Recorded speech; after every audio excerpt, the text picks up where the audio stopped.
فرمایا کیف تکفرون باللہ وکنتم امواتا فاحیاکم ثم یمیتکم ثم یحییکم ثم الیہ ترجعون. ذرا وہ لگا دیا جائے یہاں پہ وہ جو میں نے اسکیچ سا بنایا ہوا ہے. تم کیسے کفر کرتے ہو اللہ کا.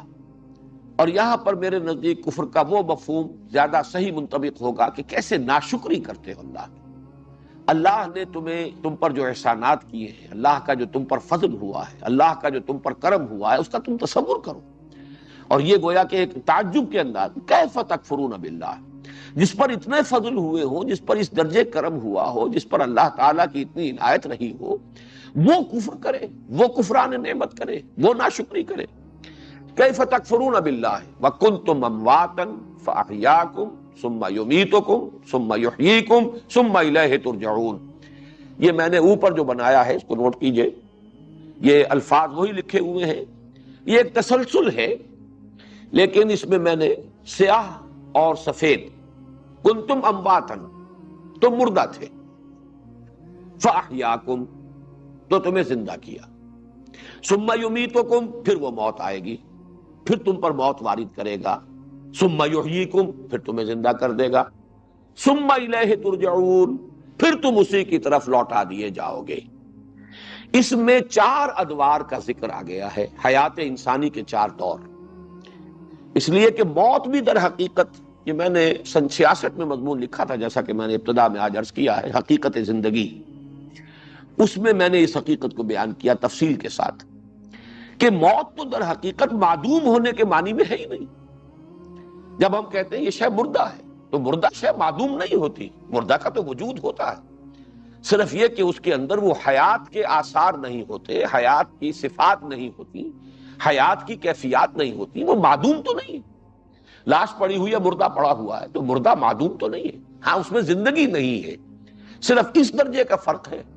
تو یہ نہیں کہا گیا کنتم معدوما فخلقکم کہ تم معدوم تھے پھر تمہیں پیدا کیا، کنتم امواتا. اور یہی وجہ ہے کہ حضور صلی اللہ علیہ وسلم نے بڑی خوبصورت تشبیہ جو دی ہے موت کو، وہ نیند سے دی ہے.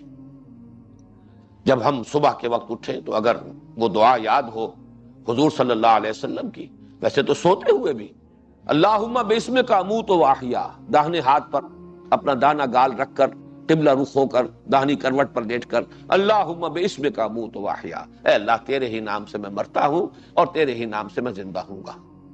اسی طریقے سے الحمدللہ الذی، صبح آنکھ کھلے الحمدللہ الذی احیانی بعدما اماتنی والیہ النشور. کل شکر کل حمد کل ثنا اس اللہ کے لیے جس نے مجھے دوبارہ زندہ دیا، زندگی بخشی، زندہ کر دیا، اس کے بعد کہ مجھ پر موت وارد کر دی تھی. وَإِلَيْهِ النُّشُورُ، اور اسی طرح اس کی طرف لوٹ جانا ہے. یعنی جیسے روزانہ شام کو تم سوتے ہو، ایسے ہی ایک روز موت کی نیند سو جاؤ گے. جیسے روزانہ صبح کو بیدار ہو جاتے ہو، ایسے ہی ایک وقت آئے گا کہ تم صبح کو بعث بعد الموت جو ہے، صبح قیامت کو تم بیدار ہو جاؤ گے. فَإِذَا هُمْ قِيَامٌ يَنظُرُونَ، تو اچانک ہوگے وہ کھڑے ہوئے دیکھتے ہوئے. تو معلوم ہوا کہ یہ موت اور نیند یہ بہت ایک دوسرے سے مشابہ، بہت قریب ہے. اس لیے کہ نیند میں بھی اصل میں شعور چلا گیا ہے، موت میں جان نکل گئی ہے. اصل تو انسان کی جو ہے وہ اصل حقیقت اس کا شعور ہے. نیند میں جان تو رہ گئی لیکن یہ کہ شعور جو ہے وہ سلب کر لیا گیا. البتہ جب موت آئی ہے تو وہ جان بھی شعور کے ساتھ، وہ جان جو ہے حیات وہ بھی سلب کر لی گئی، لیکن جسم تو پڑا ہوا ہے، وہ دو من کی لاش جو ہے وہ تو موجود ہے. تو اس میں جو 4 انوار آ رہے ہیں، کنتم امواتا فاحیاکم ثم یمیتکم ثم یحییکم، تم مردہ تھے تو تمہیں زندہ کیا، پھر تم پر موت وارد کرے گا، پھر تمہیں زندہ کرے گا، پھر تم اس کی طرف لوٹا دیے جاؤ گے. تو جیسا کہ میں نے عرض کیا اس میں 4 انوار آئے. لیکن اب اس میں منطقی نتیجہ یہ نکلتا ہے کہ یہ جو پہلی موت ہے اس سے پہلے یقیناً کوئی زندگی ہونی چاہیے، اس لیے کہ موت آتی ہے زندگی کے بعد. یا تو عدم محض اس کو کہا جائے تو ظاہر بات ہے اس سے پہلے کسی اور دور کا کوئی تصور نہیں. لیکن جب آپ کہیں مردہ تھے تو مردہ تو در حقیقت اس سے پہلے کوئی شے زندہ تھی تو مردہ ہوئی ہے، کوئی ہستی تھی، کوئی حیات تھی اس کے اندر جس پر اماتہ کا عمل طاری ہوا ہے. تو اس کو اب نوٹ کیجئے، دوسری آیت جو ہے وہ جو دوسرا حصہ ہے اور آیت کا ذرا پہلے وہ اس کو لگا دو. یہ مقام ہے سورہ سورۃ المومن، اور اس کی یہ آیت جو ہے، 2 آیات یہ بہت ہی اہم ہیں، ان کو اچھی طرح آپ نوٹ کر لیجئے۔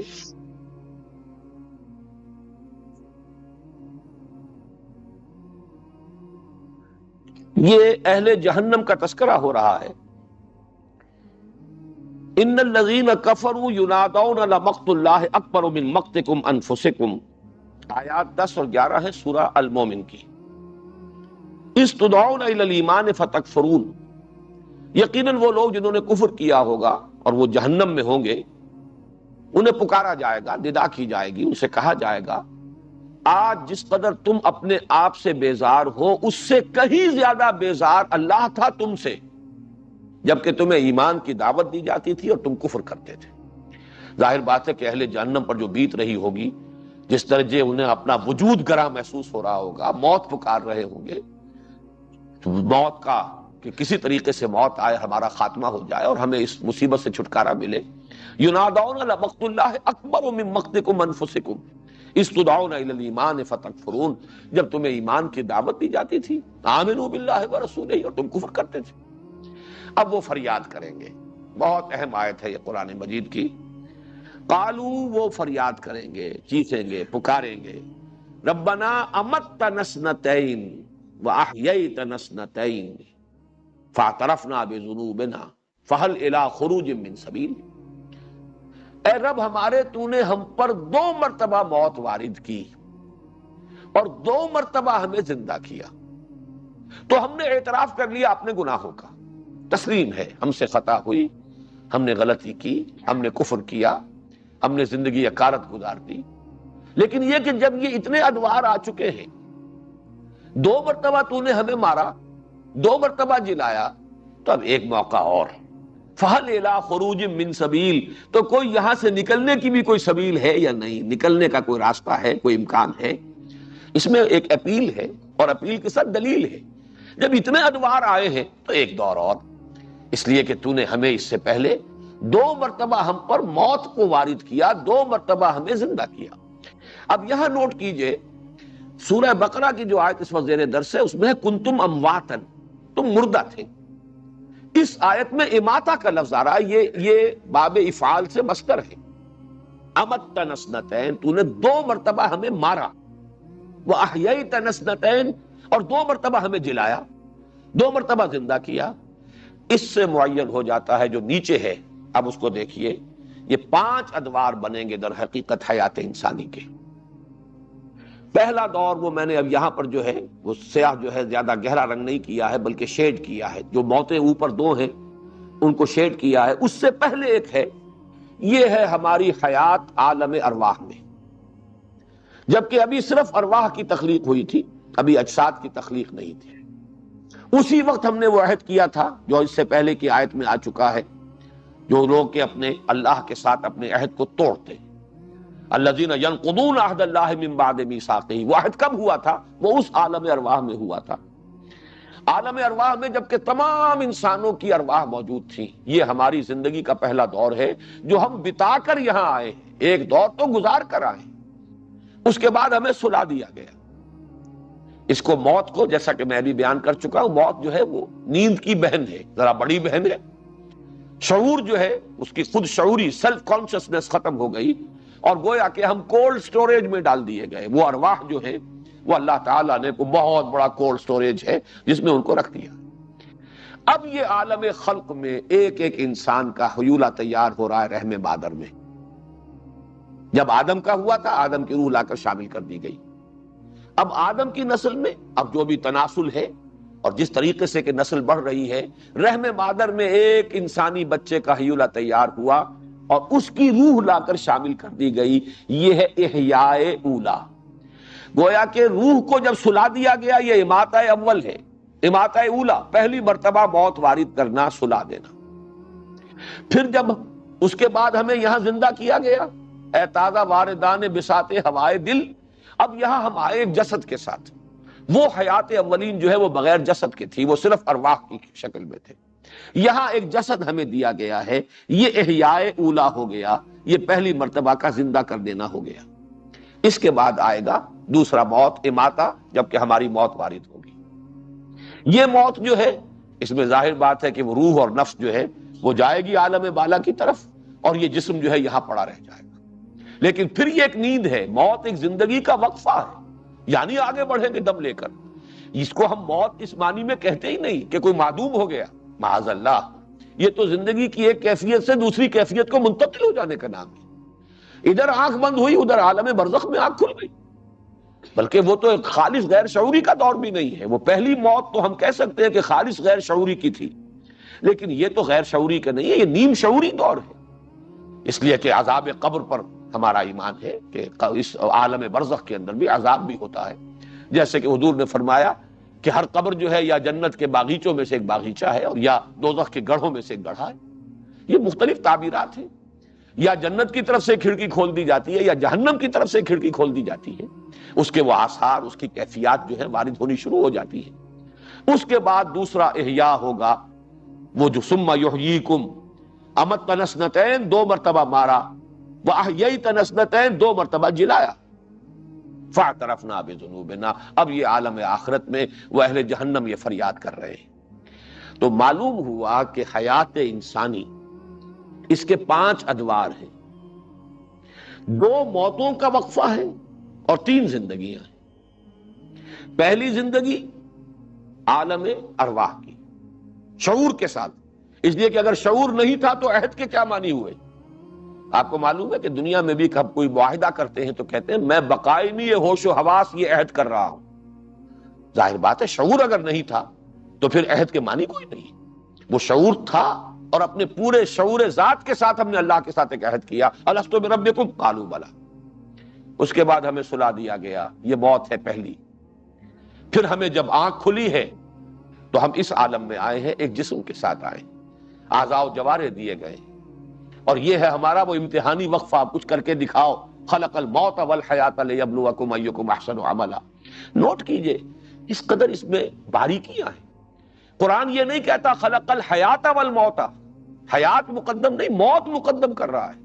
خلق الموت والحیات لیبلوکم ایکم احسن عملا، اس لیے کہ اس دنیا میں آنے سے پہلے ایک موت ہم گزار آئے ہیں، اور اس موت کے بعد جو احیاء ہوا ہے ہمارا تو وہ ہے در حقیقت یہ حیات دنیاوی، اور اس کے بعد پھر اماتہ ثانیہ ہوگا، وہ موت دوسری آئے گی، اور اس کے بعد تیسرا دور جو ہے حیات کا۔ تو گویا کہ کل تو 5 ادوار ہیں جو الفاظ میں نے وہاں لکھے ہیں، انا للہ و انا الیہ راجعون کے مابین حیات انسانی کے 5 ادوار۔ اس لیے کہ میں موت کو بھی حیات ہی کی ایک شکل سمجھتا ہوں۔ موت ایک زندگی کا وقفہ ہے، یعنی آگے بڑھیں گے دم لے کر۔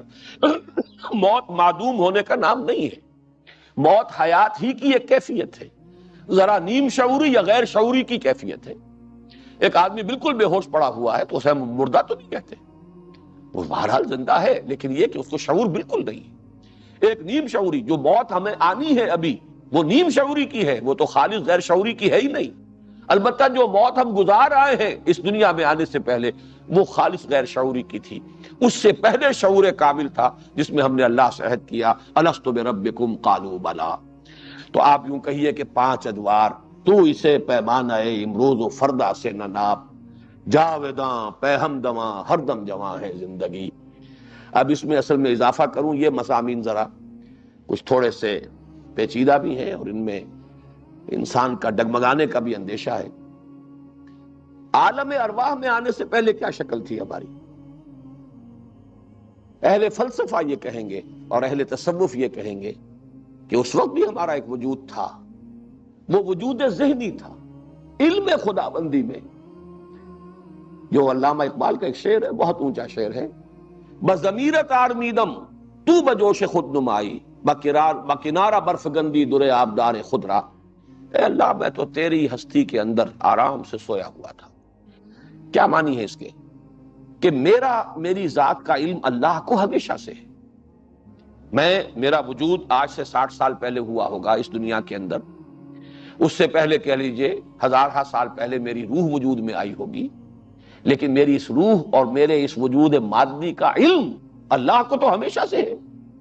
تو میرا وہ وجود علمی جو ہے وہ تو ہمیشہ سے ہے، وہ تو اللہ تعالیٰ کی ذات کے ساتھ قائم تھا۔ بضمیرت آرمیدم تو بجوش خود نمائی، بکنارہ برف گندی در آبدار خضرا، جیسے سیپی کے اندر موتی جو ہے وہ بن رہا ہوتا ہے خوبصورت، یہ اس کی اپنی جو ہے تخلیق ہے سیپی کی۔ پھر وہ سیپی کا منہ کھلتا ہے اور وہ اپنے اس موتی کو باہر پھینکتی ہے تاکہ معلوم ہو دنیا کو کہ اس نے کیا بنایا ہے، کیا اس کی تخلیق ہے، کس قدر حسین تخلیق ہے۔ تو پروردگار میں تو تھا، لیکن یہ کہ مجھے اپنا نہ کوئی شعور تھا، تیری ذات کے اندر میری وہ علمی ایک وجود کی کیفیت باقی تھی۔ وجود خارجی ہمارا پہلے ہوا، وہ ہوا عالم ارواح میں روح کی حیثیت میں، پھر اس کے بعد ایک نیند ہم پر طاری کر دی گئی، کولڈ سٹوریج میں ڈال دیے گئے، پھر ہمارا تعلق اس جسد کے ساتھ رحم مادر میں قائم کیا گیا۔ حدیث میں بھی آیا ہے اور سورہ مومنون میں قرآن مجید میں بھی ہے، حدیث میں آیا ہے کہ جنین جو ہے رحم مادر میں، آج لفظ جنین بھی آیا تھا ہمارے درس میں، وہ ایک عرصہ اس پر نطفے کی شکل میں ہے، پھر کچھ وقت جو ہے اس کا علقہ ہے، پھر وہ علقہ جو ہے وہ پھر مضغہ بنتا ہے، پھر یہ کہ اللہ تعالیٰ فرشتے کو بھیجتا ہے جو اس میں روح پھونک دیتا ہے، فَيَنْفَخُ فِيهِ الروح۔ اس روح کو لوگوں نے سمجھا ہے زندگی، زندگی نہیں، زندگی تو نطفہ بھی زندہ تھا۔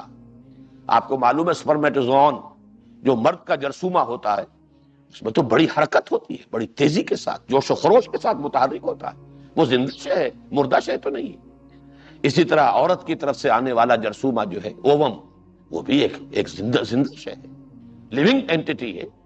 تو حیات جس شے کا نام ہے وہ تو پہلے سے تھی، اصل میں وہ روح وہ ہے جو کولڈ سٹوریج میں، جو اس شخص کی، اس انسان کی معین روح تھی، وہاں سے لا کر اس کا تعلق قائم کیا گیا۔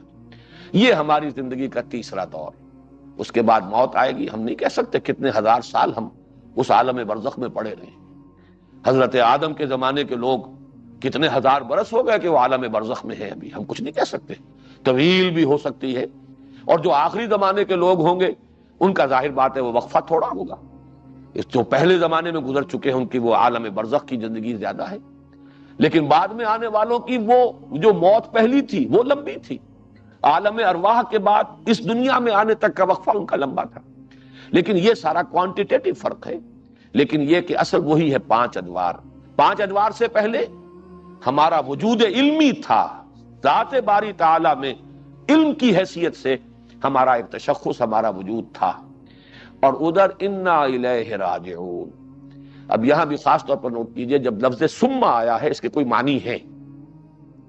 ثم تراخی کے لیے اس میں بھی ذرا ایک تاخیر کے ساتھ تراخی آتی ہے، اس اعتبار سے کنتم امواتا فاحیاکم ثم یمیتکم ثم یحییکم ثم الیہ ترجعون۔ ثم یحییکم پر بات ختم نہیں ہو گئی ہے، پھر تم لوٹا دیے جاؤ گے اس کی طرف۔ تو ہو سکتا ہے بعض لوگوں کی رائے ہے، فلسفیانہ باتیں ہیں یہ ہمارے عام جو اہل سنت کے عقائد ہیں اس سے ان کا تعلق نہیں ہے، فلسفیانہ ہے، صرف علمی ایک دلچسپی کے طور پر آپ کے سامنے رکھ رہا ہوں کہ یہ در حقیقت یوں سمجھیے کہ ارواح انسانی کا جہاں تک معاملہ ہے وہ پھر ذات باری تعالیٰ کے ساتھ ہی ان کا ایک تعلق قائم ہو جائے گا۔ اس دنیا میں بھی روح انسانی کا براہ راست ربط اور تعلق ذات باری تعالیٰ کے ساتھ ہے، جس کو کہا گیا ہے کہ در حقیقت جیسے سورج کی شعاعیں ہوتی ہیں، وہ کروڑ ہا میل آ کر بھی سورج سے سلسلہ منقطع نہیں ہوتا، وہ کرن جو ہے وہ اپنے اصل منبع سے جدا نہیں ہے، علیحدہ نہیں ہے۔ اور یہ بھی معلوم ہوا ہے کہ یہ جو سورج کی شعاعیں ہیں ان کے اندر بھی ایک ٹینڈنسی ہے ٹو ریٹرن ٹو دی سن، یہ چکر لگا کر اور ایک کرو بنا کر ان کی ٹینڈنسی جو ہے انہیرنٹ وہ یہی ہے کہ یہ واپس اپنے مرکز اور منبع کی طرف لوٹ جانا چاہتی ہے۔ تو انا للہ و انا الیہ راجعون، اول و آخر ذات باری تعالی ہے۔ البتہ یہ ہے کہ وہاں سے یہ روحیں کیسے وجود میں آئیں، اب یہ ایک مسئلہ بہت ٹیڑھا ہو جائے گا۔ پھر یہ ہے کہ عالم آخرہ کے بعد کوئی منزل ہے یا بس وہی جنت اور دوزخ ہی کا تسلسل اور دوام ہے، اس کو بھی چھوڑ دیجئے۔ یہ وہ چیزیں ہیں کہ جو صراحتاً اور تفصیلاً قرآن اور حدیث میں مذکور نہیں ہے، لہذا اسپیکولیشن کا دائرہ اس میں کھلا ہوا ہے، اپنی اپنی سوچ کے مطابق، اپنے اپنے ذوق کے مطابق۔ لیکن یہ ضرور ہے انا للہ و انا الیہ راجعون کے مابین حیات انسانی کے پانچ ادوار۔ پہلا دور شعور کے ساتھ عالم ارواح میں، دوسرا دور بے شعوری کے ساتھ پہلی نیند اور یہ پہلی موت ہے جو ہم گزار آئے، تیسرا دور یہ حیات دنیاوی اس جسد مادی کے ساتھ، شعور بھی ہے، حیات بھی ہے، جسد مادی بھی ہے۔ چوتھا دور وہ موت نیم شعوری کا دور ہے، حیات نیم شعور، اور یہ وہ ہے کہ جو عالم برزخ کی حیات برزخی، ہم اسے موت کہتے نہیں، حیات برزخی۔ پانچواں دور حیات اخروی۔ تو انا للہ و انا الیہ راجعون کے مابین حیات انسانی کے یہ 5 دور، کیف تکفرون، ذرا غور تو کرو۔ اللہ نے تمہیں جن جن ادوار سے گزارا ہے، مجھے مولانا روم کا ایک شعر یاد آ رہا ہے، ویسے وہ انہوں نے ارتقاء کے سلسلے میں کہا ہے کہ 780 پیکر دیدہ ام پس چہ ترسم کے زمردن کم شوم۔ میں تو 780 پیکر تو پہلے ہی ہے جو بتا آیا ہوں، نہ معلوم کن کن شکلوں میں، جمادات میں تھا، پھر نباتات میں آیا، پھر حیوانات میں آیا، پھر ارتقاء کے مراحل طے ہوئے، پھر کہیں سے کہیں پہنچا۔ 780 پیکر دیدہ ام پس چہ ترسم کے زمردم کم شوم۔ مجھے کیا اندیشہ ہے کہ موت مجھ میں کچھ کمی کر دے گی، میں مرنے سے کچھ کم ہو جاؤں گا؟ میری تو اگلی منزل پہلے سے بہتر آ رہی ہے، ہر آنے والی منزل۔ وَلَلْآخِرَةُ خَيْرٌ لَكَ مِنَ الْأُولَىٰ، اگر انسان سیدھے راستے پر آ جائے، حق پر آ جائے، ہدایت پر آ جائے، تو اس کی تو ہر آنے والی منزل پچھلی منزل سے بہتر ہوگی۔ اس کے لیے تو در حقیقت ترقی ہے، لَتَرْكَبُنَّ طَبَقًا عَن طَبَقٍ، تم چڑھو گے، بڑھو گے، بلند ہوگے، طبقہ طبقہ، درجہ پر درجہ، سیڑھی بسیڑھی۔ بہرحال یہ آیت مبارکہ جو ہے، جیسا کہ میں نے عرض کیا، اور سورہ مومن کی آیات 10 اور 11 کے ساتھ ملا کر یہ ہے، تو اسے پیمانہ امروز و فردا سے نہ ناپ، جاویداں پہ ہم دواں ہر دم جواں ہے زندگی۔ اور درمیان میں جو ہے یہ وقفہ، ایک موت ادھر ایک موت ادھر، درمیان میں حیات دنیاوی، یہ ہمارا امتحانی وقفہ ہے۔ قلزم ہستی سے تو ابرا ہے مانند حباب، اس زیاں خانے میں تیرا امتحان ہے زندگی۔ اب تمہیں جسم دے کر بھیجا گیا، ہاتھ دیے، پاؤں دیے، صلاحیت دی، جسم کے اندر طاقت رکھی، تمہارے اندر امنگ رکھی، اب کر کے دکھاؤ۔ آئے یہ گوئے ہے اور یہ چوگان، آؤ پروو یور ورتھ، ثابت کرو تم کیا ہو۔ خلق الموت والحیات لیبلوکم ایکم احسن عملا۔ اب یہاں بھی میں نے نکتہ اس مضمون میں لکھا ہے کہ موت کو بھی ایک سلبی حقیقت نہیں کہا قرآن نے، خلق الموت، موت کو پیدا کیا۔ جس شے کو پیدا کیا جاتا ہے در حقیقت وہ معدوم شے نہیں ہوتی، وہ بھی ایک مثبت حقیقت ہے، کوئی منفی حقیقت نہیں ہے، کوئی سلبی کیفیت کا نام موت نہیں ہے۔ خلق الموت والحیات، اب پیدا کیا ہے اس نے، بنایا ہے موت کو اور زندگی کو، لیبلوکم ایکم احسن عملا، تاکہ تمہیں وہ آزمائے اور پرکھے اور جانچے اور امتحان لے کہ کون ہے تم میں سے بہتر عمل کرنے والا۔ هو الذی خلق لکم ما فی الارض جمیعا۔ یہ آخری آیت ہے، اللہ کا شکر ہے کہ ہم اس رکوع کے اختتام تک پہنچ گئے۔ اس کا اصل جو ربط ہے وہ اگلے رکوع سے چلے گا۔ یہ اللہ تعالیٰ کا احسان، تمہیں اتنے ادوار سے گزارا ہے، کہاں کہاں سے لے کر آیا ہے اللہ، کن کن منزلوں میں سے گزار کر لایا ہے۔ اور پھر نمبر 2 اس کا احسان، تمہارے لیے پیدا کیا ہے وہ سب کچھ جو زمین میں ہے۔ یہ انسان کا مرتبہ اور انسان کا مقام، انسان کی حیثیت، انسان کی اہمیت، یہ آیت جو ہے، چونکہ اس کے فوراً بعد اب خلافت عرضی کی بات شروع ہوگی چوتھے رکوع میں، وَإِذْ قَالَ رَبُّكَ لِلْمَلَائِكَةِ إِنِّي جَاعِلٌ فِي الْأَرْضِ خَلِيفَةً، تو خَلَقَ لَكُم مَّا فِي الْأَرْضِ جَمِيعًا۔ اس سے آپ اندازہ کیجئے ذرا اپنی اہمیت کا، اپنی خودی پہچان ہو غافل انسان، یہ سب کچھ تمہارے لیے پیدا کیا گیا، جو کچھ زمین میں تمہارے لیے پیدا کیا گیا۔ هو الذی خلق لکم ما فی الارض جمیعا، بنایا تمہارے لیے۔ حدیث میں بھی اس کی تعبیر بڑی خوبصورت ہے، انما الدنیا خلقت لکم وانتم خلقتم للآخرہ، یہ دنیا تمہارے لیے بنائی گئی لیکن تم آخرت کے لیے بنائے گئے۔ تمہارا اصل گھر یہ نہیں ہے، وہ ہے، بلکہ یہ تو تمہارے آزمائش کے لیے ایک میدان فراہم کر دیا، یہ ایگزامینیشن ہال ہے، یہ نہیں ہے اصل زندگی، یہاں تو تمہیں آزمائش